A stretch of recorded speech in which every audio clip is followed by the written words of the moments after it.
Pleasant good evening po sa ating lahat, sa ating mga kasama dito sa Zoom. Welcome po muli sa ating ikalawang serye ng ating online Bible study. Okay. Good evening, Ate Mary. Good evening po. Good evening, Father Andy. Okay. At dahil dahil ang ating mga RCM sisters ay wala ngayong gabi, they will not be able to join us tonight dahil sila ay nasa retreat. Kaya bear with us, no, sa gabing ito. Sige, Ate Mary, let us start. Siyempre, ang magawain natin ay pinapasimula natin sa isang panalangin. Yes, ang ating prayer leader ay mula sa Bikarya ng Plaridel. Wala na natin ang ating gawain sa pamamagitan ng isang panalangin. Damhin po natin ang presensya ng ating Panginoon sa ngalan ng Ama at ng Anak at ng Espiritu Santo. Amen. Ama naming makapangyarihan, pinupuri po namin at pinasasalamatan dahil sama-sama kaming muli na mag-aaral at makikinig ng iyong mga salita. Itulot mo pong mapuspos kami ng banal na Espiritu upang ang lahat ng aming mapapakinggan ay lubos naming maunawaan para nang sa ganoon ay maipahayag namin ito ng malinaw sa mga batang aming tinuturuan sa pamilya at mga kaibigan. Ang lahat ng kaalamang ito, Panginoon, ay sa inyo nagmumula. Kaya ikaw po ang magsalita at mangusap sa tuwing kami nagpapahayag nito. Ang bawat dagdag kaalaman ng iyong nais ipabatid sa aming lahat, nawa ay buong kababaang loob na maisabuhay namin ito at nawa po, Panginoon, ay magkaroon kami ng mas malalim na pakikipag-ugnayan sa iyo, hindi lamang sa pamamagitan ng pagbabasa nito, kundi sa pagsasabuhay, maging sa aming paglilingkod na may tiwala sa iyo ng lubos. Ang lahat ng ito, Panginoon, ay tinataas namin sa tanging pangalan ni Jesus na muling nabuhay. Amen. Sa ngalan ng Ama at ng Anak at ng Espiritu Santo. Amen. Yes. Maraming salamat, Ate Judith. Ate Cory. Hindi natin siguro natin sasayangin ang bawat minuto, no? Kailangan ay isulit natin ang ating maririnig sa isang pari na nagdalaan ng kanyang oras at talino upang matulungan tayong mga katikista na mapuno ang mga kakulangan natin, lalo na sa pag-aaral tungkol sa salita ng Diyos. So, Ate Cory? Okay, oo. So hangad nga natin na ang ginagawa natin ang seryeng ito ay hindi lamang para sa ating kaalaman, kundi lalo't higit sa ating formation, no? Bilang mga tagasunod at misyonero ni Kristo. Sige po. So muli po ngayong gabi ay kasama natin ang ating minamahal na pari na naglilingkod na sa loob ng 28 taon. Nagtapos sa Don Bosco Center of Studies, kasalukuyang nag-aaral nagtuturo sa ICMS ng Hebrew, Greek, Synoptics at Historical background ng Biblia. No, sa loob na ng 18 taon, kaya talaga naman nandiyan ang kanyang pagkadalubhasa. At kasalukuyang siya pura paroko ng Nuestra Señora de Lourdes DRT at co-ed head at gayon din ay Pasca Spiritual Director. Welcome po muli sa ating punong tagapagsalita, ang ating resource speaker, Reverend Father Felizardo Andy Rivera. Welcome po, Father Andy. Good evening po, Father. Good po sa inyong lahat. Nadidinig po ba ako? Yes po, loud and clear. Yes po. Okay. So dito na yun. So magandang gabi po muli sa inyong lahat. At yung last week natin, parang talagang introduction yun, ano? Para maunawaan ninyo ang salita ng Diyos at ang kasaysayan po, no? Kasi karamihan sa ating tatalakayin ay tungkol sa kasaysayan, no? Kaya magandang maunawaan natin kung ano ang role ng kasaysayan sa ating buhay. Ngayon, magsisimula na tayo sa mga teksto, no? Pero yung mga alam ninyo, kasi para maikwento ninyo at maibigay ninyo ang aral ng mga kwento na ito sa inyong mga tinuturuan. So mga basic na nakasulat sa salita ng Diyos ang bibigyan natin ng pansin, no? Para mas lalong maunawaan ng mga batang tinuturuan ng mga katikista ang salita ng ating Panginoon. Genesis chapter 1 to 2, no? Ang paglilika, siguro naman alam na ninyo 'yan, ano? So ang anin natin, ang hihimayin natin yung mga aral na para mabigyan natin ng kulay yung salita ng Diyos, mas madaling maunawaan ng mga bata ang mga ituturo ninyo. So ang una po ay ang Diyos sa may lalang ng lahat. Alam natin 'yan, ano? Sa simula nilikha ng Diyos ang langit at lupa. Lahat ng bagay ay may pinagmulan at ito ay ang Diyos. Siya ang lumikha ng mundo, kalikasan at tao. Ito'y paalala na ang Diyos ang tunay na pinagmumulan ng buhay, no? So, nilikha ng Diyos ang lahat sa kawalan, no? From nothing. Imagine ninyo kung paano ginawa iyon ng Diyos. At yun ay ginawa niya sa pamagitan ng kanyang salita, sa pamagitan ng kanyang anak. Kaya nga ang Diyos ang tinatawag nating efficient cause, ang anak naman ng instrumental cause, no? Siya ang instrumento kung paano nilikha ng Ama ang langit at lupa sa kapangyarihan ng Espiritu Santo. Ikalawa, lahat ng nilalang ng Diyos ay mabuti. Ito ang tatandaan natin, ano? At nakita ng Diyos na mabuti ang kanyang nilikha. Verse 10, verse 12, verse 18, verse 21, verse 25, sa bawat paglilika na ginawa niya, ito yung conclusion ni Lord. At nakita ng Diyos na mabuti ang kanyang nilikha. Sa bawat takba ng paglilika, sinasabi ng Diyos na mabuti ang kanyang ginawa. Ang kabutihan ay likas sa sangnilika at dapat natin itong alagahan, no? So lahat ay mabuti. Pero alam niyo, may kapansin-pansin dito. Kung sa bawat paglilika, nilikha niya ang araw, ang isda, ang hayop, ang puno.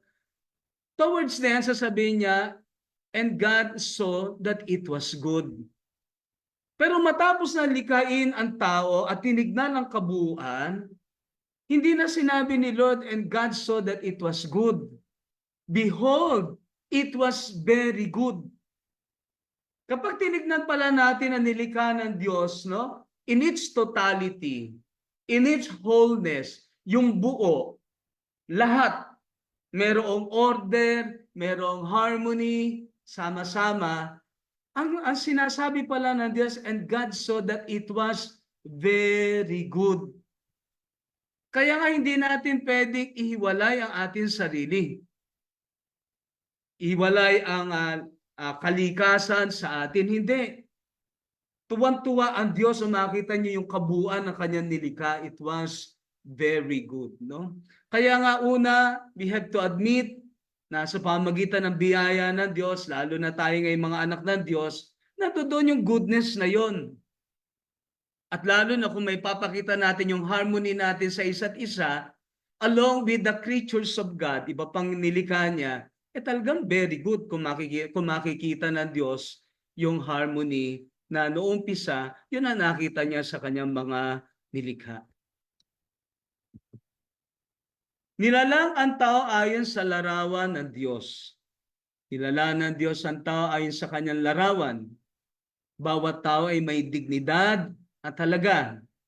Tayo lahat ay may likas na karangalan at tungkuling kumatawan sa Diyos sa mundo. Kaya nga unang tanong sa atin ay nakikita ba sa atin yung larawan na yon ng Diyos? No? Magandang sa bawat isa, lalo na sa mga kasama natin sa Paska, makita natin yung goodness na yon.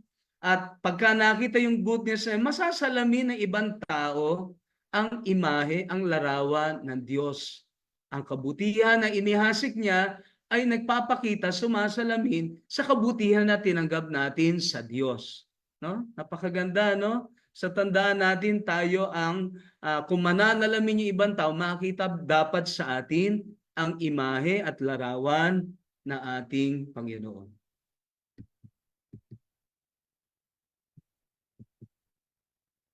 Ang tao ay tagapangalaga ng sangnilikha. Pangasiwa ninyo ang mga isda, ibon at lahat ng hayop. Hindi tayo tagapanginoon, kundi mga katiwala ng kalikasan. Tungkulin nating alagaan ng mundo, hindi sirain ito. Ako ay mapalad na sa dalawang assignment ko dito ako sa bundok na na-assign at sa mga pagkakataon na kami ay nakapag-tree planting dito, lalo na nung ako ay nasa gabihan, talagang marami kaming pagkakataon doon na nagti-tree planting dito. Minsan once a year, yung siguro yung first 2 years ko, twice a year nagti-tree planting kami. Pero yun nga ang hamon sa atin. Kinakailangan pangalagaan natin si Mother Earth. Tandaan natin, alam naman natin ang nangyayari sa mundo, no? Yung climate change at painit ng painit, no? Lagi natin aalalahanin, tandaan natin nung nilikha ng Diyos itong mundo na ito. Nagsimula ito talaga sa kumukulo itong itong earth na ito hanggang sa lumamig, hanggang sa ma-attain natin yung ganitong uri ng klima na talagang naaayon para mabuhay ang nilikha ng Diyos. Pero kung pababayaan natin, talagang magde-deteriorate itong ating kalikasan. Mag-aalboroto si Mother Earth at tayo maapektuhan. Alam naman natin na ang tindi ng init ngayon, no? Lalo na sa mga bata, pagka masyado mainit, cancel ang klase.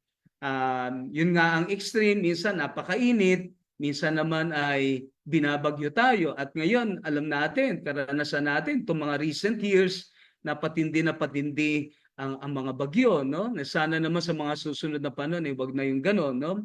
Pero kinakailangan ng kooperasyon ng tao, kinakailangan mga laga in our own means. Sana nagtatanim tayo at iwasan natin yung mag-dispose ng garbage kung saan-saan, no? Minsan kahit na yung mga mananampalataya, irresponsible pa rin, no? Para sa kapakanan ni Mother Earth. Ang pahinga ay banal.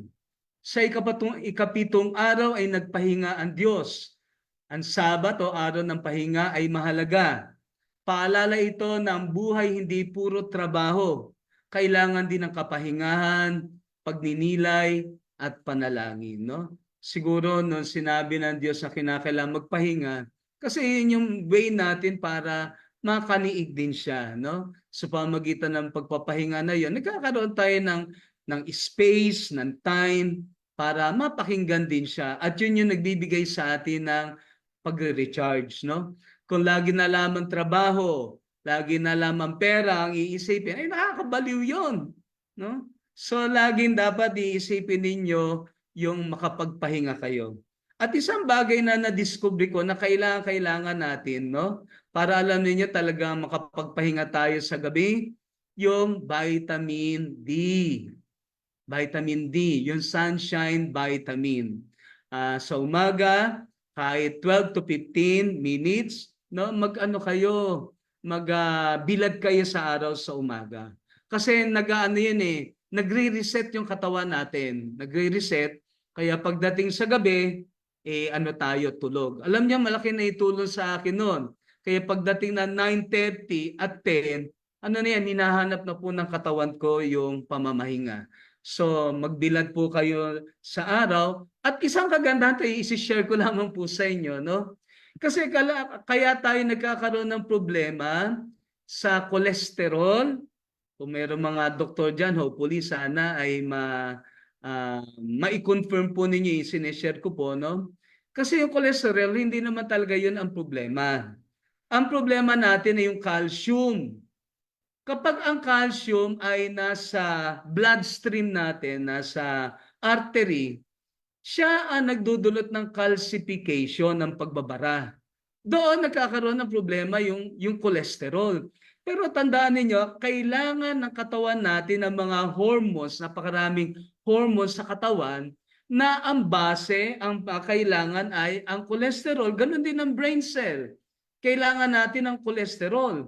Kapag nagkulang ka na ng cholesterol sa brain, kaya nagkakaroon ng dementia, kaya nagkakaroon ng amnesia. Ang gagawin natin, maalis ang calcium sa artery. At paano natin matatanggal ang calcium sa artery? Magbilad sa araw. No, yun ang tulong ng vitamin D. Aalisin niya ang calcium at dadalhin sa buto. So yan, meron pa kayong pang pang health na tips, no? So magbilad po ng 12 to 15 minutes. At ang laki na itulong nito sa pagtulog ko sa gabi, no? Talagang hindi na po dati yung kung ilang beses kang gumugulong, hindi mo alam kung paano ka matutulog.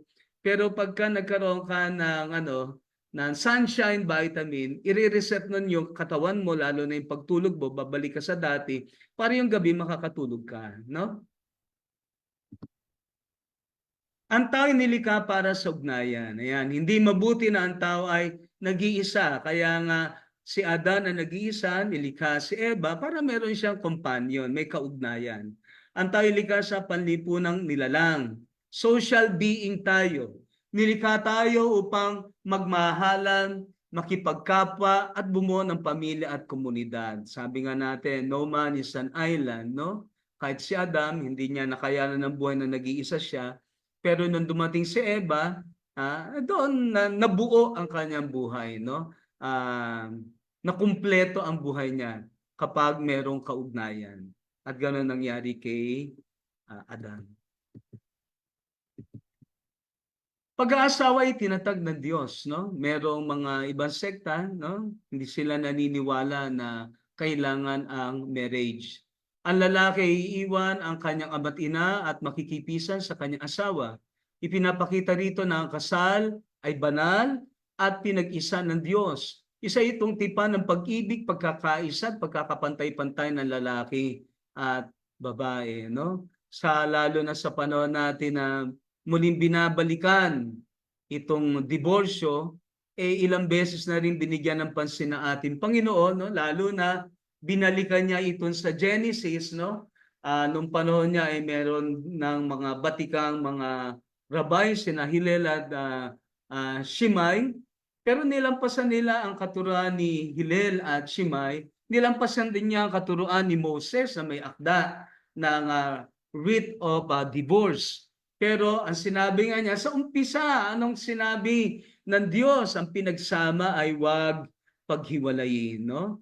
Tandaan ninyo yung sinabi ni Jesus na huwag paghiwalayin. That is imperative. At ang imperative ay pag-uutos. Sino tayo para suwayin natin ang kalooban ng ating Panginoon? Dapat ay sundin natin ang kalooban niya. At ang kalooban ng Panginoon ay pinabanal niya ang estado ng pag-aasawa ng lalaki at babae.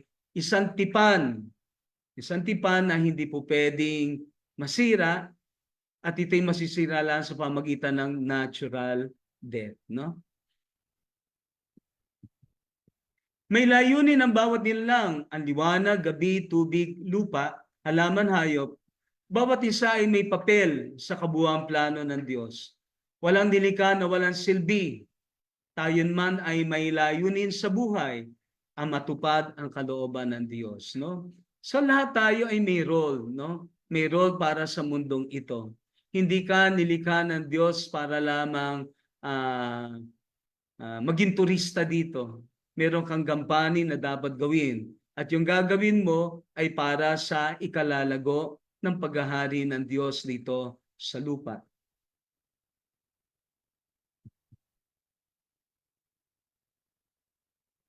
Ang kalikasan ay biyaya ng Diyos. Ibinigay sa inyo lahat ng halamang nagbubunga at punong may bunga para kainin.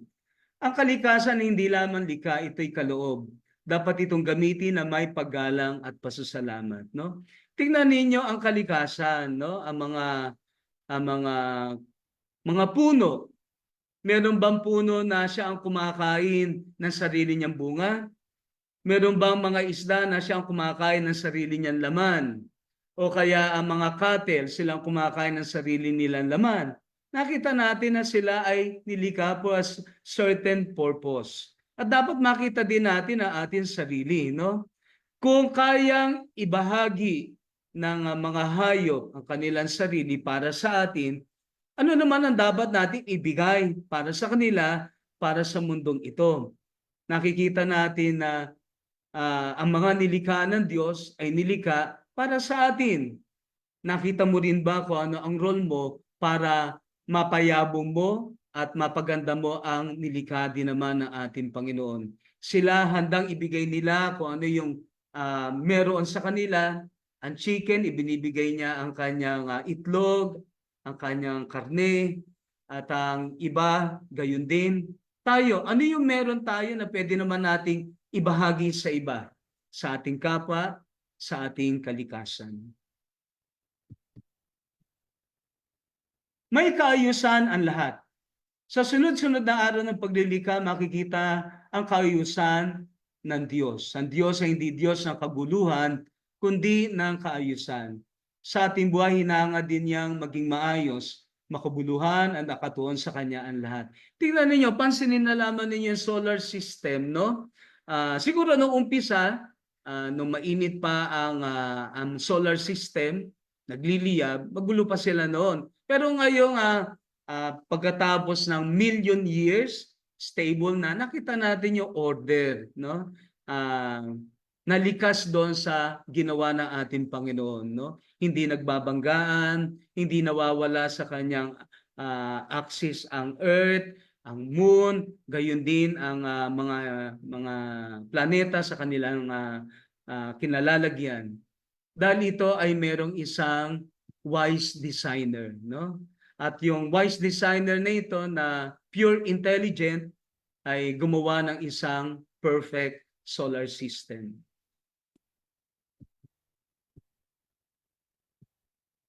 Chapter 3, verse 1 to 19, no? Dito nakita natin kung paano pumasok ang pagkakasala, no? Na tinukso ng Diablo, sina Adan at Eva. Una, malaya tayong pumili. Ngunit hindi tayo malaya sa bunga na ating pinili, no? Isang bagay na pinakamahalagang ipinagkaloob ng Diyos sa atin ay yung kalayaan na iyon. So, noon pa man, malaya na sina Adan at sina Eva. Pero tandaan natin, sa bawat pagpili natin ay merong consequence na naghihintay. Ang tao'y binigyan ng Diyos sa malayang kalooban. Ngunit sa maling paggamit ito, nagdulot ito ng kasalanan at paghihiwalay sa Diyos. At ang kasalanan ay nagbubunga ng kaparusahan. Tandaan natin yon. Sa bawat pagkakasala, may parusa. At sa bawat parusa, merong eternal punishment at merong temporal punishment. Tandaan natin yon, no? Pagka ikaw ay nagkasala ng mortal sin, ay naghihintay ang eternal punishment. Kaya nga kinakailangan natin ay pangungumpisal, ang sakramento ng kumpisal. At sa sakramento ng kumpisal, tinatanggal niya, pinatatawad niya yung kasalanan. At kung ikay nangumpisal, pinatatawad niya yung eternal punishment. Pero minsan dahil nga ang ating disposisyon, no? Yung ating pagsisisi ay hindi perpekto. Ang tawag doon sa perfect na yung perfect sorrow ay contrition at yung imperfect ay attrition. Karamihan doon sa sorrow natin ay attrition lamang. Kasi ang nag-uudyok sa atin, no, doon sa ating mga pagbabalik loob ay pagkatakot. At yung pagkatakot, no, pagkatakot sa apoy ng impyerno, hindi siya perfect. Kaya nga nagiiwan ito ng temporal punishment. Kaya nga, yan ang kailangan natin sa indulgence.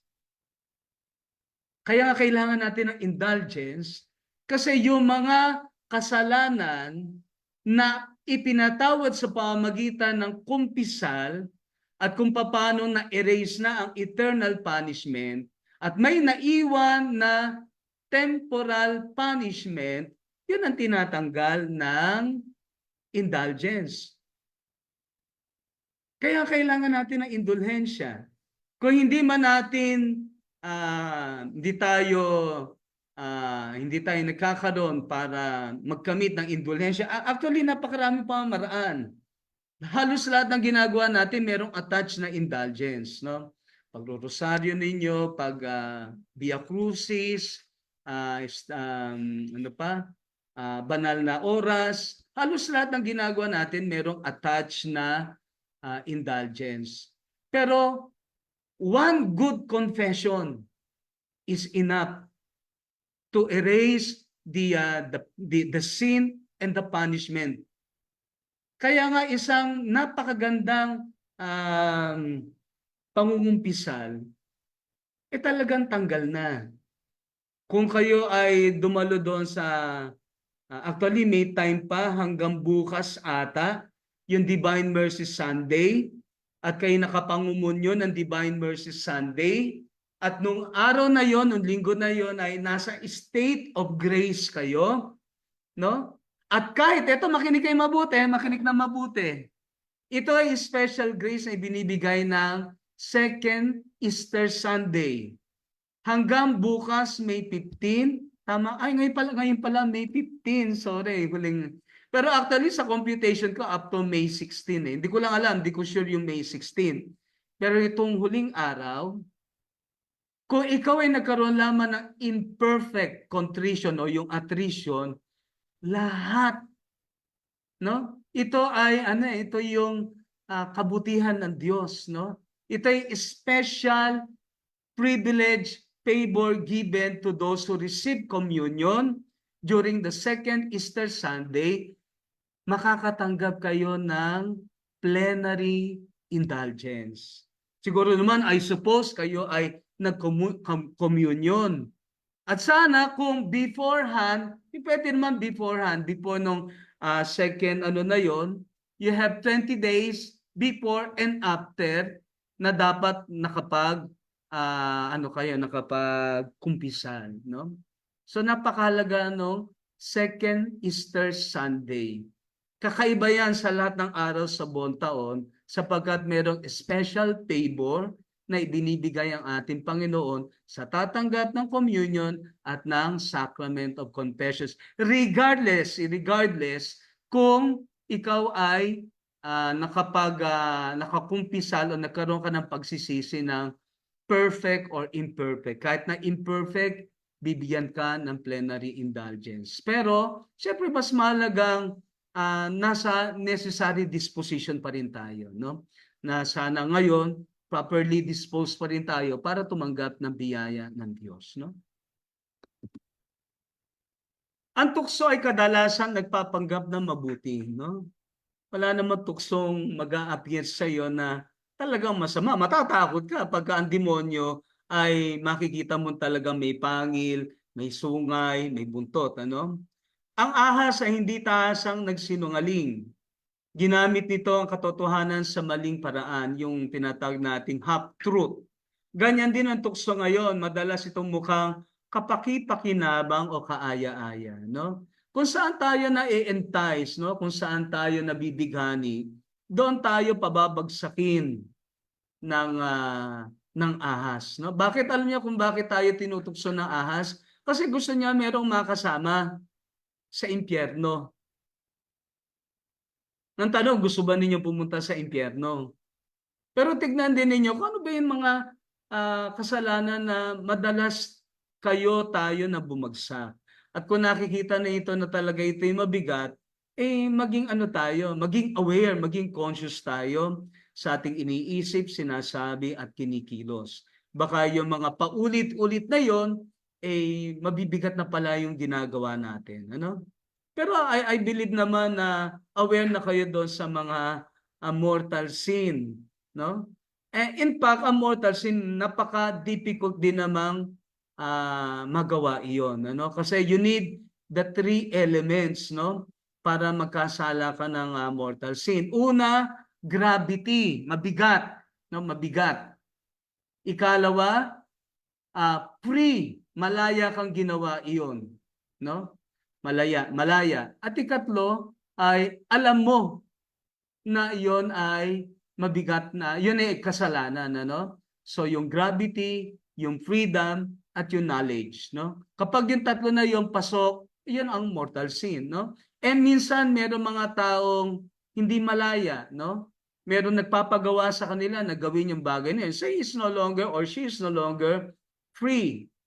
O kaya naman hindi niya alam.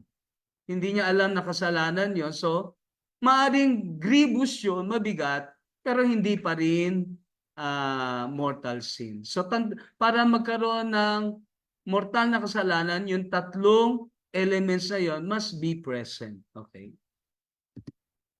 Ang kasalanan ay nagsisimula sa pagdududa sa kabutihan ng Diyos, no? Ito kasi yung ipinasok ng ahas. Talaga bang sinabi ng Diyos na ano, ganyan, ganyan, ganyan, no? Talaga ba?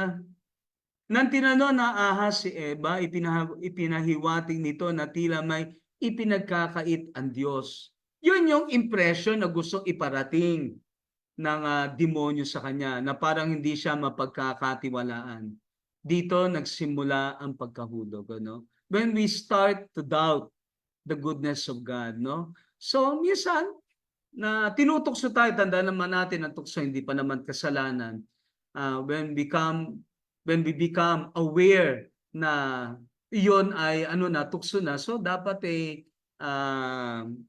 bumalik ka na sa ano mo, sa sariling pagkaiyo, kung hindi magkakasala ka, no?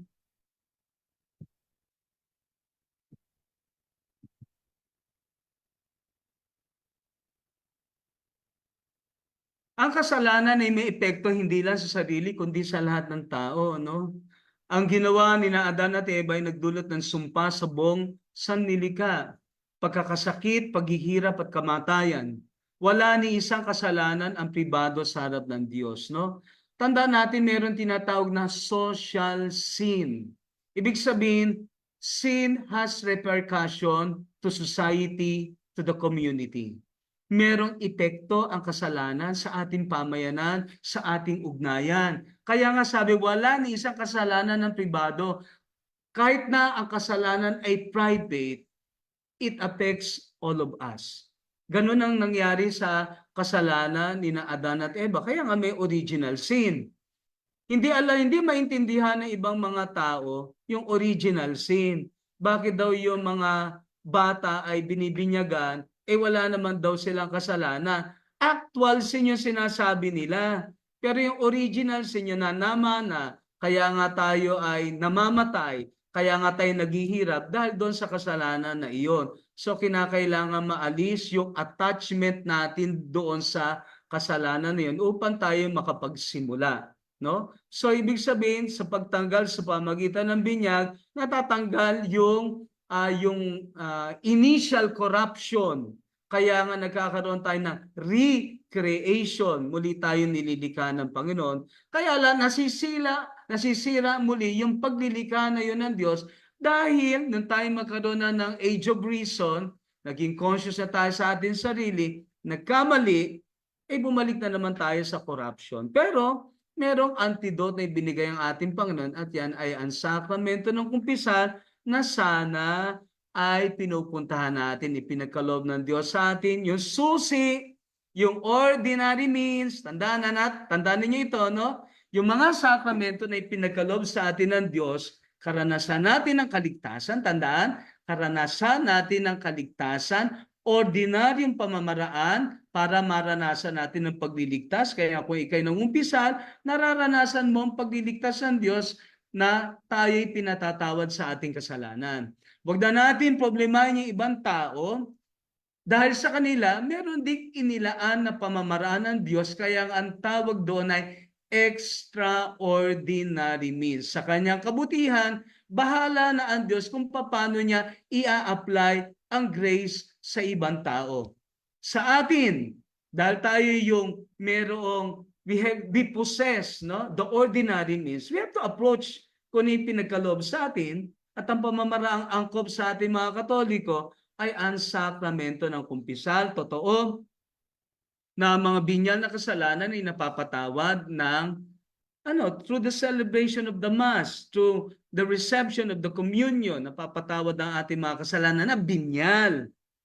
Pero if you want na magarantiya na napatawad yung iyong mortal sin, mas magandang nadinig mo ang kapatawaran mula sa ministro, no, minister na talagang itinalaga ng Diyos para sa pagpapatawad ng kasalanan, at yan ay ampari, no? Hindi kailanman matatakpan ng tao ang kanyang kasalanan. Tinangkang takpan ni Adan at Eva ang kanilang kahiyan gamit ang mga dahon, ngunit hindi yon sapat, no? Alam ng Diyos ang kaibuturan natin. Tanging ang Diyos lamang ang maaaring magtakip ng kasalanan, ano? Alam niyo, merong kwento kay yung chief exorcist ng Rome, no? Amort, si Father Gabriele Amort, no? At alam niyo, itong mga exorcist minsan kinakausap nila ang mga demonyo na nagpapahirap doon sa taong nasa possession nila, no? At minsan challenge ng mga demonyo si Father Gabriele, no? Sabi niya, kasi para tapusin na ni Gabriele, tinatakot ng mga demonyo si Father Gabriele. Sabi nila, alam namin na kasalanan mo. Alam namin na mga ginawa mong kasalanan. Alam niyo, challenge din ni Father Gabriel yung mga demonyo. Sige nga, magsabi nga kayo ng mga kasalanan ginawa ko. At wala pong maisagot ang mga demonyo. Alam niyo, sabi ni Father Gabriele, wala kayong matukoy. Wala kayong masabi. Alam niyo kung bakit? Kasi lahat ng yan ay in-erase na ng Diyos sa pamagitan ng kumpisal. Alam niyo kung bakit tayo binabalikan ng demonyo? Kasi alam niya ang kasalanan natin. Lalo na yung mga kasalanan hindi natin ikinukumpisal. Kaya nga dahil hindi mo ikinumpisal yung kasalanan yon, babalikan at babalikan ka ng demonyo kasi alam niya kahinaan mo iyan. At minsan, nang huhula na lamang sila, lalo na kung ikaw ay ikaw ay laging nangungumpisal, nagtatry pa rin sila. Baka sakaling magtagumpay sa iyo. Pero ang hindi nila alam, lahat ng kasalanan na ginawa mo, na ikinumpisal mo sa sakramento ng kumpisal, burado na dahil sa awa at habag ng Panginoon. Amen. Kaya kayo laging mangumpisal, huwag niyo ikahihiya. Ang Diyos ay mapanuri at makatarungan. Hinahanap ng Diyos sina Adan at Eva. Hindi dahil sa hindi niya alam kung nasaan sila, kundi upang bigyan sila ng pagkakataong magsisi. Ngunit hindi rin niya pinalampas ang kasalanan. Alam naman ni Lord kung ano nasa ating kasalanan, no? So, gayunpaman, kinakailangang sabihin pa rin natin. Kasi yun ay pagpapakita na ating kababaan ng kalooban. O pwedeng pangunahan kasi tayo ng hiya. At yung hiya na yun ay kataasan ng kalooban. Ano? Sa pamagitan ng kumpisal, sa harapan ng ministro ng ating Panginoon, ang pari na kanyang itinalaga, ay pinapakita natin sa Diyos at sa kanyang ministro na nagre-represent din sa bayan ng Diyos na tayo ay nagsisisi. No? So mahalagang yakapin natin itong pamamaraan na ito. No? At ang mahalaga sa pamagitan ng kumpisal, ma-realize natin, no? Madinig natin sa ibang tao kung ano yung gravity ng ginawa natin, no? Na sana sa pamagitan ng salita na bibitawan ng pari, matinag tayo, mapagbago tayo, at makita natin na kailangan talaga natin ang awa ni Lord at kinakailangan magbalik loob tayo sa Kanya. Ang pag-ako ng pananagutan ay mahalaga. Itinuro ni Adan ang sisi kay Eva at si Eva naman ay sa ahas. Ganito yun yung ahas muna, no? Tapos ay sinabi niya, paano bang ginawa nun? Nagsisihan kasi, sinisi ng ahas, si Adan, sinisi ni Adan, si Eva, in a sense na yung babae na nilikha mo. At si Eva naman pala ang sinisi ay ang Diyos. No? So, nandoon yung siklo ng pagsisihan, pagbe-blame. No? So, minsan ganun din ang nangyayari sa atin, nagkamali tayo. Pero, in the end, ang sinisisi natin ay ang ating kapwa rather than we accept the responsibility why we committed the sin. Minsan napapansin ko din yon sa kumpisal, no? Pagka nangungumpisal yung tao, nangumpisal nga, pero ang sinisisi yung asawa niya na daldalera o asawa niya na na walang pagmamahal sa kanya. Siguro pagka tayo lumapit sa sakramento ng kumpisal, we have to admit our own fault rather than confessing the sin of other people. And minsan nangyayari ay naisasalaysay natin yung kasalanan ng iba na immaterial doon sa sakramento ng kumpisal.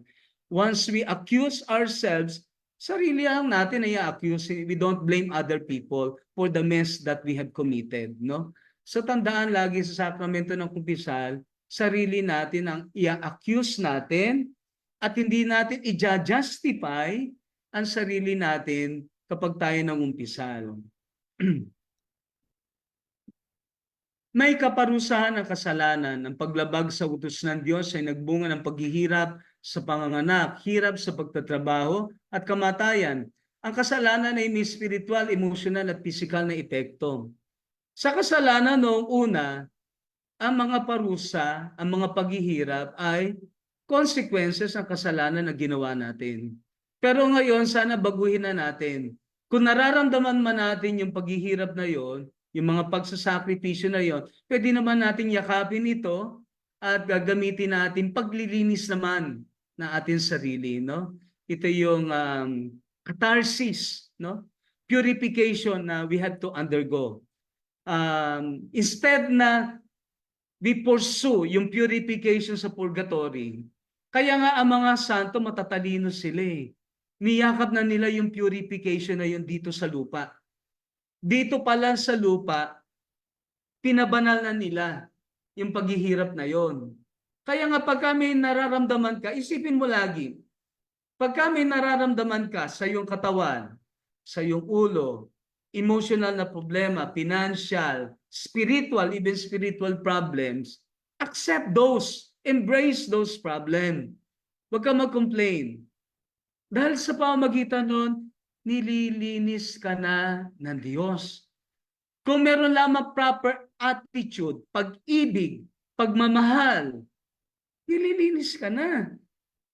Ito ay lang naman, ito ay pagtuturo lamang ni St. Thomas of Aquinas, Hindi ko naman nakitang ito ay stand din ng simbahan, pero merong itinuturo si St. Thomas of Aquinas na ganito.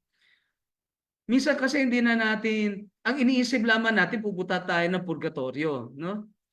Iniisip natin, total, pupunta naman ako sa purgatorio eh.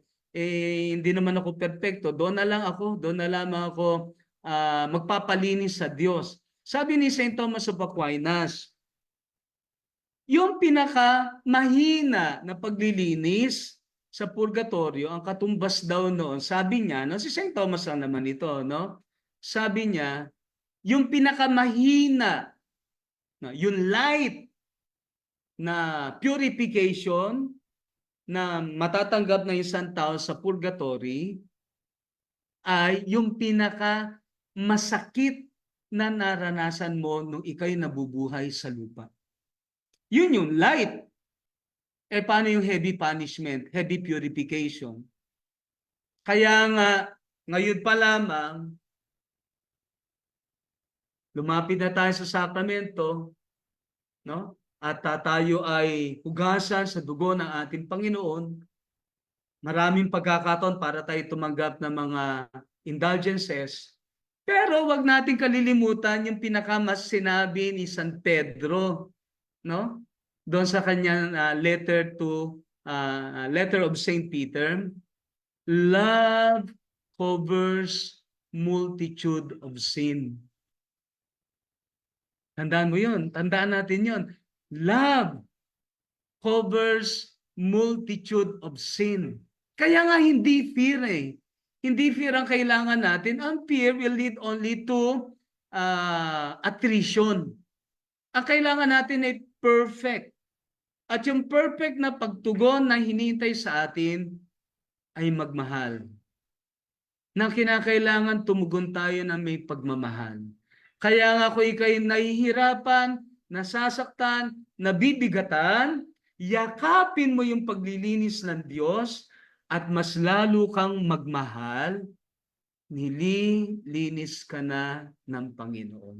Amen. No? Tandaan natin, nasa atin na ang pamamaraan ng Diyos, no? Yung treasury, yung merit na tinanggap ni Jesus para sa atin, para hugasan tayo, eternal merit yun. At yung indulgence na tinatanggap natin, yun ay bunga ng eternal merit ni Jesus. At yung anumang pagpapatawad habag na tatanggapin natin, yun ay eternal merit na tinanggap ni Jesus sa kanyang pagkamatay at muling pagkabuhay. At nararanasan natin yung epekto ng eternal merit na yon sa pamamagitan ng mga sakramento.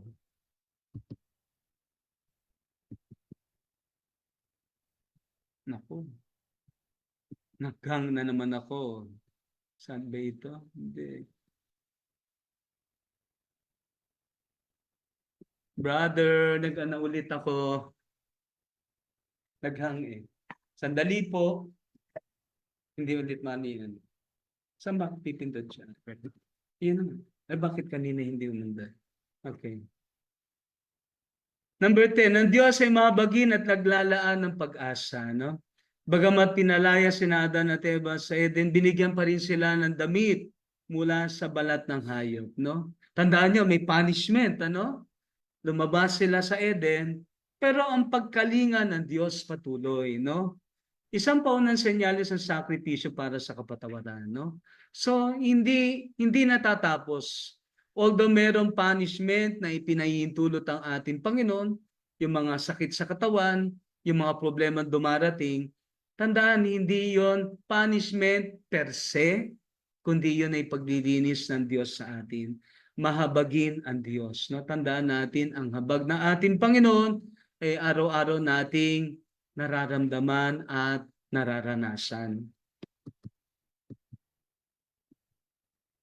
Genesis 3, chapter 4, 1-16, sina Cain at Abel. No?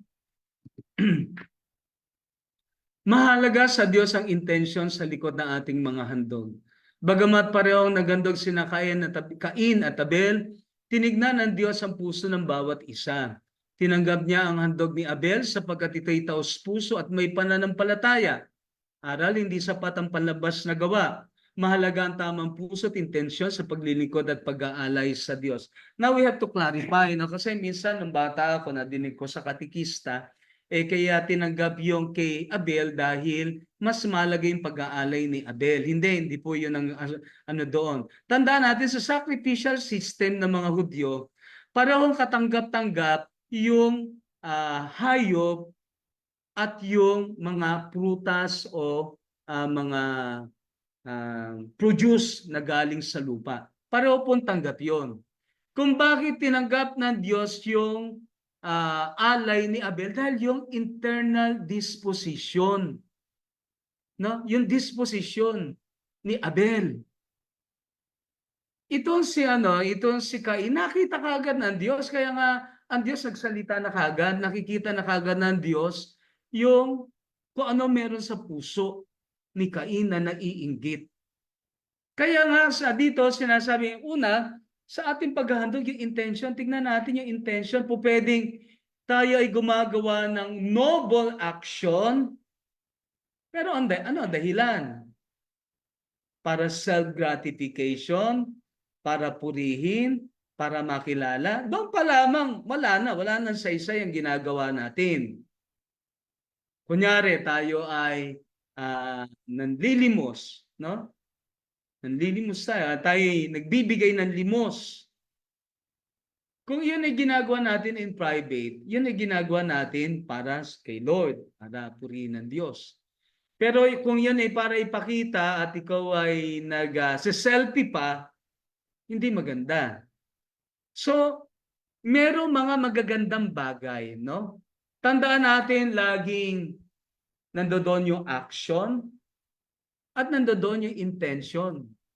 Good action plus good intention equals morally acceptable action.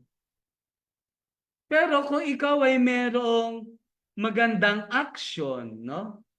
Pero may evil intention, ay ano na 'yon, hindi na maganda 'yon, no?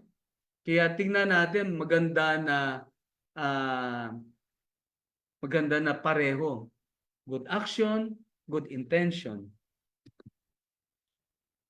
Inggit ay nagbubunga ng kasalanan kung hindi kinokontrol, no? Hindi naman yung nainggit ka kagad, kasalanan kagad. Kapag ang inggit nagmanifest na physically, outwardly, yun ang kasalanan. Kasi ibig sabihin, meron ka ng ginagawa na ikasasama ng tao at ng ugnayan ninyo. Nagkaroon ng inggit si Cain sa kanyang kapatid na nauwi sa galit at pagpatay. Yun. Ibig sabihin, na-externalize na, no? Mula sa internal, no? Na-externalize at tumantong sa pagpatay. Ang inggit ay lason sa puso. Dapat itong harapin at ipanalangin bago ito magbunga ng mas malaking kasalanan. Kaya kung may nararamdaman ka, kasi ano yan at the onset, emotion mo na yon, may nararamdaman ka. At kapag naramdaman mo, ay teka, meron pala akong nabubuong sama ng loob dahil sa pagkainggit ko sa iyong kapwa, then immediately, inhale, exhale, no? Inhale, exhale, at ikaw ay, immediately, kinakailangan magkaroon ka ng distraction doon sa pagkainggit na yun, no? Anumang mental masamang iniisip mo sa iyong kapwa. Dapat magkaroon ka ng distraction para mapunta sa iba yung iyong pag-iisip. Mawala na yung pagkainggit o yung evil thoughts, no? May babala ang Diyos bago tayo magkasala, bago pa man pumatay si Cain, pinaalalahanan siya ng Diyos na sa pintuan ng kasalanan, kumakatok na ang kasalanan, ngunit dapat mo itong pagtagumpayan. Ganon din ang tukso, kumakatok na sa atin. Pero yun nga, kung yun ay tukso pa lamang, wala kang ginagawa, so kinakailangan sana bumalik ka na doon sa natural mental state mo para normally nagsisimula yan sa evil thoughts. Kaya nga ang conversion, no? Ano to? Kalimutan ko na yung conversion. Ay nagsisimula din dito sa sa pag-iisip, no? Nakalimutan ko yung term sa Greek, no? Kalimutan ko. Anyway, mamaya baka maalala ko, no? So, ito ang battleground kasi ang ating mind. Doon tayo unang i-distract ng demonyo. Pero kung yung evil thoughts na yun, na-shift natin to something good, kaya kailangan mo ng distraction, so hindi ka magkakasala. Yung thoughts na yun, evil thoughts na yun ay as temptation, ay yun yung first attempt ng demonyo para tayo ay mahulog sa kasalanan. Ako ba'y magpapatuloy pa? Kasi 7:00 na, tapos meron pang Q&A. Hello, natutulog na ba kayo? Mahimbing ba pagkakatulog ninyo? Ano ba? Hello po, Father. Tapusin ko na lang to kay Cain at Abel. Sige po, may ilang, Meron may na ilang lang points. siguro 3 slides na lang ito, no? Okay, okay Sige. po.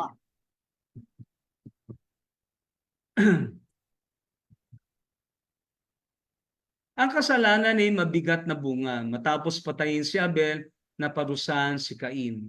Siya ay naging palaboy at walang katiyakan sa lupa. Ang kasalanan ay may hindi maiwasang kapalit. Ang ating mga desisyon ay may epekto sa ating kinabukasan. Ito, nasabi ko na, tandaan natin, depende sa kasalanan na ginawa natin, may naghihintay na eternal punishment o temporal punishment sa atin, ano? At hindi ganoon kadali. No, minsan nga pala lagi ko nadidinig sa patay, no? Wala na kayo tay-nay na sakit at hirap. Physically, yung spiritual, yung dadanasin natin sa purgatorio. Kaya nga tandaan natin, hanggat may panahon, bakit ba tayo gusto pa natin pumunta natin sa purgatorio kung pwede namang i-maximize na natin ang effort dito through love, sa pamagitan ng pag-ibig na siya maglilinis sa atin, no? So ang kailangan natin talaga ay yung tumugon tayo na may pagmamahal sa Diyos at may pagmamahal na paglilingkod sa ating kapwa. Yun na mismo ang maglilinis sa atin. Huwag na nating hintayin pa yung temporal punishment. Hindi natin alam kung ano yung naghihintay sa atin doon sa purgatorio. Hindi sinang-ayunan ng Diyos ang karahasan at pagpatay. Ang unang pagpatay sa kasulatan ay bunga ng galit at inggit. Ito ay isang malinaw na mensahe na ang buhay ay sagrado. Ang buhay ng tao ay banal at dapat igalang. Anumang uri ng karahasan ay kasalanan sa Diyos, no? So tandaan natin, lalo na kapag tayo nagagalit. In itself, tandaan natin yung galit, hindi pa kagad kasalanan. Ano? May mga nanay na lagi nangungumpisa, nagalit ako. Nanay, normal naman po yun. Ang masama yung ikaw ay nagalit at tapos meron kang sinaktan mo yung taong nakagalitan mo o siniraan mo yung taong nakagalitan mo. Kunyari ay isang magulang, nakita niya na merong ginagawa na masama kanya, natural lamang na magalit ka. That is natural. That is passion. No? Tandaan natin, that is passion. Kasi yung passion yung gusto nating gawin eh. Pagka meron tayong nakitang masama, itutuwid natin. Hindi kasalanan yon. Ang kasalanan, nagalit ka, tapos sinaktan mo ng bonggang-bongga. Sinaktan mo bonggang-bongga, no? So, yun ang masama, no? May awa pa rin ang Diyos kahit sa makasalanan. Bagat pinarusahan si Cain, inilagay ng Diyos ang isang tanda upang hindi siya patayin ng sinuman na nilagyan siya ng marka sa kanyang noo. Ang Diyos ay makatarungan, ngunit maawain, no? Siyempre, yung just, nagkasala ka, maparurusahan ka, pero may awa pa rin ang Diyos. Mananaig pa rin ang awa ng Diyos para sa atin, sapagkat siya ay ang Diyos na maawain, mahabagin, at mapagmahal. Amen. Babalikan ko lamang yung isang tanong. Hindi ko alam kung nandiyan si Kuya Carlo Saro, no? Yung tanong niya tungkol doon sa 400 years, no? Yung intertestamentary silence. Hindi ko maintindihan ano ba ang problema kung nandiyan siya, ano ba ang problema niya doon sa 400 silence. Ang iniisip ko kasi, dahil 400 silence, walang prophecy. Totoo yun. Walang prophetic oracle ng 400 years. Pero ibig sabihin ba, porket wala ng propesiya, ay hindi na pwedeng magsulat ang mga writers? Wala na bang inspired writers na pwedeng sumulat? Tandaan natin, totoo na ang history ay mahalaga sa mga propeta. Merong specific na history sa Biblia at yun yung Deuteronomistic history. This particular history is influenced by the prophets. Okay. Pero tandaan ninyo, hindi lang naman propeta ang inspired writers. Kaya nga sabihin natin nawala, silensyo, tahimik ang propesiya, ang inspiration ng Spirit ay patuloy. Kasi kung tandaan natin, within those 400 years, especially yung last 2 centuries, yung 1st and 2nd century BC, meron mga deuterocanonical books na sinulat. In fact, meron ding history na isinulat doon. Yung 1st Maccabeus, 2nd Maccabeus, no? Mga historical yon. Hindi naman minomonopolize ng mga propeta ang history. In fact, yung isang history na tinanggap ng mga Protestante at ng mga Hudyo, yung chronicler's history, the chronicler's history, yung first two book, Nehemiah and Ezra, were written by the priest. So ibig sabihin, hindi monopolize ng propeta ang pagsusulat. Hindi lamang sila ang inspired. Inspired din ang mga pare. In fact, itong mga Maccabeus siblings at saka yung tatay nila ay sila'y considered na high priest. No? Ang lineage nila ay Levitical. Kaya nga, most probably, ang sumulat ng Maccabeus historical books ay pare. At hindi lamang yan, hindi lang naman historical books ito. Merong prophetic dito, no? May prophetic, yung kay Enoch. Pero although hindi part ng tawag dito, yung part ng Daniel, yung 13 and 14, yun ay deuterocanonical. At yun ay apocalyptic. Hindi siya prophetic, apocalyptic. Ang Revelation, ang genre niya ay apocalyptic. At maraming wisdom books dito sa deuterocanonical. Merong mga wisdom books sa Hebrew Bible. So, ang sagot ko lamang doon, hindi monopolize ng propeta ang inspired writings. Merong mga ibang sectors na inspired din ng Diyos, no? Ikalawa, sabihin natin na silent na nga ang propeta, even though the Hebrew Bibles, yung ibang parte ng Hebrew Bibles, they remain fluid. Ano ibig sabihin ng fluid? Sila ay during the 3rd, 2nd, and 1st century BC, nag-undergo pa rin sila ng revision. Nag-undergo pa rin sila ng redaction. Wala pang final canon at the time. Kaya nga itong Biblia patuloy pa rin nag-evolve until we reach the 1st century of the Christian. So kaya nga itong even the New Testament, New Testament, nagsimula pa lamang yan noong 56 AD. So there was a time na walang New Testament writings between 33 AD to 56 AD. So wala tayong inspired writings sa New Testament. Pero alam natin gumagalaw ang Espiritu sa pamayanan ng simbahan. Kaya nga doon nagsimula ang tradition. Tradition muna. At ang tradition na yan, ang tawag ni St. Luke sa Acts of the Apostle, kerygma.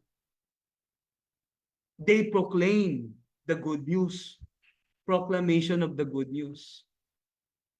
Kaya sabihin natin, silent, still continuous ang inspiration ng Holy Spirit sa Old Testament at sa New Testament. Meron pa ba kayong tanong?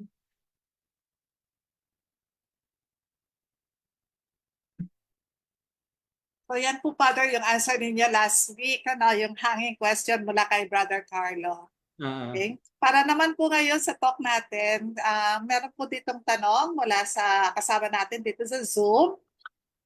I think very timely yata itong question na to. About po sa pagbibigay ng pera sa botohan at tumanggap ka dahil gusto mo itong itulong sa iba. Portal din po ba ito? Pero yung binoto ay ayon naman daw sa kanyang konsensya. Again, tumanggap siya. Tumanggap po siya ng pera, itinulong daw po niya yun sa iba, pero ang binoto rin niya ay yung binubulong ng kanyang konsensya. Wala problema doon kasi dati naman nung kasagsagan na maraming pari ang nagsasalita tungkol diyan, kunin yung pera basta iboto mo yung kung ano yung gusto ng konsyensya mo and decide itinulong naman daw niya yun sa ibang tao. So Okay. So So hindi po siya maituturing ng mortal na kasalanan. In fact, siguro kapuri-puri nga yun no? Hindi siya nadidiktahan ng pera ng iba, no? Kasi actually, aminin natin, marami nung panahon ng eleksyon na yon talagang nadaan sa laki ng ibinigay, no? At hindi maganda yon kasi dapat may sarili tayong paninindigan, ano? At kung ang ibinoto mo naman ay yung talagang nais mo, walang problema ako nakikita doon. Okay. Kagaya nga po ng sabi ninyo kanina, yung kung paano ang isang gawain ay nagiging kasalanan kung ito ay may katugon na aksyon. So that's the time na nagiging kasalanan. In this case, dahil nga tinulong naman sa iba. Kasi ganito yun, di ba? Merong good action and evil action. Meron pong indifferent action. Okay. Yung naman po indifferent action, no? Yung indifferent action, not in itself, kunyari, nagsasayaw ka, sayaw lang, no? Yung bang gusto mo lamang mag-enjoy at parang ano mo na rin yun, yung exercise mo, pero ang intention mo para sa katawan, that is indifferent action pero with good intention. Yung intention ngayon na nagbibigay ng color doon sa indifferent action. Kunyari, yung pagtanggap mo ng pera, hindi ka na-judge immediately that is bad. Kasi in itself, wala namang masama doon eh. Kasi in the first place, tinupad mo kung anong gusto ng konsyensya mo. And beside, ano yung intention mo? Makatulong sa iba. That is good intention. Ang sinasabi natin, yung good intention na evil action, good intention na merong evil action. O kaya naman, good action na may evil intention. No, pagka ganon. Dapat, pinakamaganda, good action with good intention. Kung indifferent action, kunyari sumasayo, kumakanta, indifferent yon. Pero kung meron kang good intention, it becomes a good intention, a good action. Good action na rin. Good Okay. action.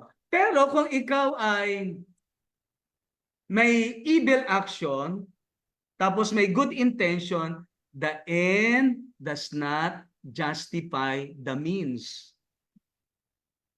Again, evil action with good intention. Kapag evil action na yon, evil na yon. Hindi na mapapaganda ng good intention yung evil action. Mapapaganda lamang ng good intention in indifferent action. Gumaganda lalo ang good action kung merong good intention. Kasi nagkaroon tayo kanina ng sa good intention kasi pangit ang intention niya, no? Kaya mas maganda kung may good action, good intention. Kung indifferent action, dapat may good intention. Pero yung good intention does not justify an evil action. Okay. What about, Father, on the part of the person na nagbibigay? Yan po, yung on the part dun sa tumanggap di po ba? Yung on the part po naman dun sa politiko na nagbigay. That is evil action. Evil action that yun. Is vote buying. Kaya lang, alam mo, napakakalos na ng konsyensya ng maraming, excuse me po, ng marami. Hindi ko naman nila lahat. No? Napakakalos na, may kalyo na ang konsyensya. Wala na silang takot talaga sa Diyos. Kaya nga mayroong mga politician na, I'm sorry, na nag-enact ng bill tungkol sa divorce na alam naman niya that is contrary to the will of Jesus, no? Jesus opposes for many times yung yung divorce na yan. Kaya nga yung vote buying, that is really vote buying. Sila binebenta nila yung boto ng iba. Binibili nila yung boto ng iba. That is evil. Hindi patas ang labanan, no? Hindi patas. Kapag mas marami kang pera, of course, mas marami kang mabibili. Paano yung mga ibang kandidato na lumalaban ng parehas, no? Ng patas? Wala. Yun, evil action na kagad yun, yung vote buying. So, based on these two examples, siguro po, na naunawaan ng mga nakikinig sa atin yung pagkakaiba ng dalawang scenario na yun. Mm. Okay. Sister Mary, Ate Mary, meron ka bang tanong dyan? Sana si Ate Mary. Wala akong nakikita. Wala kang nakikita. Ito, meron Yes. dito kay, galing kay Che Ancheta. Yan. Father, ang sabi kanina ay sa kasal, ito ay tipan ng pag-ibig, pagkakaisa, at pagkakapantay-pantay ng lalaki at babae. Mm. Sinasabi rin na ang babae ay dapat magpasakop sa lalaki. Mm. Paano po ito? Hindi po ba ito contradicting? Hindi, in a sense na pagkakapantay-pantay, they are partners to that covenant, no? So dahil partners sila, syempre pantay-pantay sila. Hindi pwedeng mag-exist ang covenant kung inferior. Kasi ganito sa ano kasi sa mentality ng mga Hudyo, ang babae considered second-class citizen.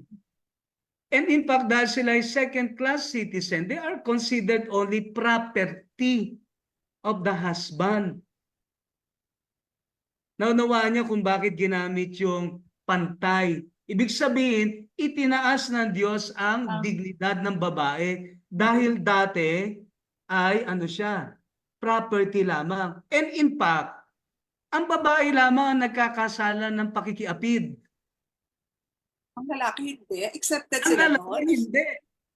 Ay, Ha? magkala. Ganito ha, ang gara nga, ang stipulation sa Mosaic Law, kapag ang babae ay nakiapid, merong mga gagawin. Kaya nga ang tanong, pagka nakiapid si lalaki, walang sinasabi doon ng batas. Kasi sa kanila, si babae lamang ang nakikiapid. Kaya nga doon sa kaya nga sabi ng mga Hudyo, ano ang ground ng lalaki para hiwalayan si babae? Hindi sinabi ano ang ground ng bawat isa, kundi ano ang ground ni lalaki. Si lalaki lamang ang makikipag... Karapatan. Kasi si babae considered lamang siya na property. Ngayon, sa level ng kasal, itinaas ni Jesus ang dignidad ni babae. No? Yung sinasabi natin na magpapasakop, dahil kasi nga, kinakailangan yung humility. No? Kinakailangan ng humility. Imaginein mo, tingnan ninyo. Saan ba nilikha ni lalaki, nilikha si babae? Mula sa Saan parte tadyang. Mula sa tadyang. mula sa tadyang? Ano paliwanag doon ng mga rabay? Hindi siya nilikha sa paa para hindi tapak-tapakan. Hindi siya nilikha sa mind para hindi mas matalino. No? In a sense, there is also, sabihin natin na mayroong konting inferiority, no? Pero in a sense, yung raising of the dignity nandoon na. But then, syempre, kinakailangan meron talagang head of the family, at ang head of the family ay yung lalaki. So, in that case, dahil si lalaki ang head, hindi si babae, nandoon yung humility na kinakailangang ipakita ni babae kay lalaki. Ganun pala yun. Kaya nga sa kanila, marginalize ang babae. Gayon din ang mga bata, marginalize. At dahil dito, wala silang value sa society. Kaya nga si Jesus ang nagtaas ng dignidad ng babae. Kaya nga, tingnan ninyo kay Saint Luke, no? Sino yung unang tumanggap ng ebanghelyo? Babae. At mahihirap. Si Mama Mary unang tumanggap ng proclamation. Ang unang mga tumanggap yung mga considered na makasalanan, yung mga shepherds, no? Kaya nga kung sino yung mga considered second-class citizen, yun ang itinaas ng Panginoon. Thank you for that daw, sabi ni Sister Che. Opo. Okay. Meron ka pa ba dyan, Ate Mary? Parang wala na po eh. Okay. Naku Meron po po. bang, sa Facebook ba, meron po bang nagtatanong kaya? Hindi ko nag-check. Dito ko lang nakikita sa Zoom yung mga questions na nire-raise ng ating mga kasama rito. Okay. Ngayon ang tanong ko lamang kasi itong lesson na ito meron pang tungkol kay Abraham at doon sa sa Sodom at Gomorrah. Iyan ba ay lalaktawan ko na sa next lesson o pwede ko pa rin gamitin yan sa lesson 3? Ano gusto po ninyo? Siguro si Sister Pearly po ang Pearly po. I-raise nyo na lang kay Sister Yes Pearl po. Yes kasi po, meron apo. kay Abraham tsaka sa Okay. Sodom at Gomorrah baka interesado kayo doon sa storya na yon Mhm. o kaya o pwede ko naman gumawa na naman ako ng iba pang ibang slide ng lesson. Pwede niyo na lang pag-aralan, no? Mhm. Pero ako po sa akin, parang gusto ko rin marinig yung tungkol doon sa kay Abraham. Tsaka Sige po, ako, sige. ilang pagpapatuloy po nito kwento na to Kasi talaga parang bitin, Ate Mary? Yes. Sige. Okay. Ayan, so napakaganda po ng ating naging talakayan ngayong gabi. Nagsimula tayo sa paglikha, paano ang nilikha ng Diyos ang sangkatauhan, gayon din ang pagkakasala ng tao, at yung sa huli nga, yung essence ng giving and accepting gifts, no? So maraming salamat po. Sana po ay huwag kayong magsawa ng pagtuturo sa amin, pagtatanim ng mga kaalaman, turo ng simbahan sa bawat isa sa amin ngayon na nakasama dito sa Zoom at saka sa FB Live. Okay? Oo, wala rin parang wala rin tayo. Hindi rin natin kasama yung ating PASCA director dahil piyesta sa kanila Yes, ngayon, di ba? ng San Isidro. Ng San Isidro Labrador, kaya tiyak na Kaya, very busy si yes. Father sa Kaya kanyang busy mga siya ngayon. oo, sa kanyang mga guests. So, for that, maraming salamat po uli at muli po ang Yes, aming paalala at paanyaya para sa susunod na Webes, same time. Now, bear with us kung nagkakaroon man po tayo ng mga technical problems. Pero sabi nga natututunan natin. oo, hindi naman hahayaan ng Diyos na mag-fail ang kanyang gawain. Maraming salamat po muli Okay, sa so ating isang ngayon po speaker. ay aanyayahan na po natin ang ating katikista na Okay? naka-assign para sa ating closing prayer na, Ate Cory. Walang iba Okay. kundi ang ating Pangulo ng Bigarya ng Plaridel, Sister Tamar de Leon. Magandang gabi po sa lahat. Patuloy nating damahin ang presensya ng ating Ama sa langit as we pray in the name of the Father, of the Son, and of the Holy Spirit. Amen. Yeah. Ama namin sa langit, Amang mapagmahal, mapagpatawad, Amang lumikha ng sangkalupaan, salamat sa presensya ng iyong banal na Espiritu sa pagpapatuloy ng aming pag-aaral, pakikinig, at pagninilay mula sa mga kaalaman, kamalayan sa mga salita mo. Continue to bless each one of us, God, with Father Andy, whom you send in our midst. Make our hearts yearn and desire for more of this sa mas ikauunlad ng bawat isa sa isip, kaluluwa, kilos at gawa, such that all this will be translated to our sincere prayer of becoming a better person each time. Ang lahat ng ito, Ama, ay nataas namin sa iyo sa pangalan ng iyong anak na si Jesus, kasama ng Espiritu Santo. Amen. Sa ngalan ng Ama at ng Anak at ng Espiritu Santo. Amen. Amen. Okay. Last words, Ate Mary? Yes, maraming salamat po muli, Father Andy. And of course, sa ating mga kakwentuhan ng pag-asa, muli po inaasahan namin ang inyong pagtunghay sa susunod na kabanata ng ating mga kwento. Paalala rin nga pala yung mga insights nila, Pangalawang serye na to. Nako, baka maipon ay hindi nyo ma-submit. Right away, mag-submit po kayo ng inyong mga insights sa inyong mga pangulo ng parokya. Yes. Yes. So, again, that ends the day. Good evening at maraming salamat po sa inyong lahat. In behalf of the RCM sisters, God bless everyone. oo, yes, yung ating mga technical people behind this. So, maraming salamat po. Thank you so much, Father Ed. Bye, Ate Mary. Thank you. Bye. God bless everyone. Ay, magkano yata tayo? Kaya Wait, screenshot. Ano tayo pala? Attendance. Photo, Sino ba ano? gumagawa nun? Picture taking tayo. Open your I-on po ang cameras. cam.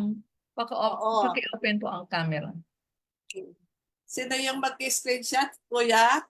Kuya Chris ba? Yan, mabuhay at magandang gabi po sa lahat. Yan. Maraming salamat, Father. Yan, meron po tayong dalawang slides lang po eh. Yan, so smile lang po. 1, 2, 3, smile. Saglit lang po. Isa pa po, page 2. 1, 2, 3, smile. Thank you very much po. Magandang gabi po sa Okay. lahat. Thank you, Kuya Yes, Chris. bye. Thank you, Ate She. Thank you. Bye-bye.